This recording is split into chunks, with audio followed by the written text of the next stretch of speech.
আমরা মসজিদে কুবার ভিতরে প্রবেশ করতেছি।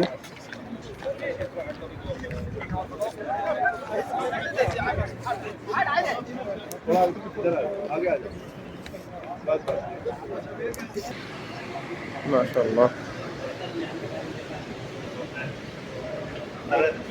মাশাআল্লাহ। এই হচ্ছে মসজিদে কুবার ভিতরের অংশ। কেউ নামাজ পড়ছে, কেউ বসে আছে ইফতারের জন্য, কেউ তৈয়ার করতেছে।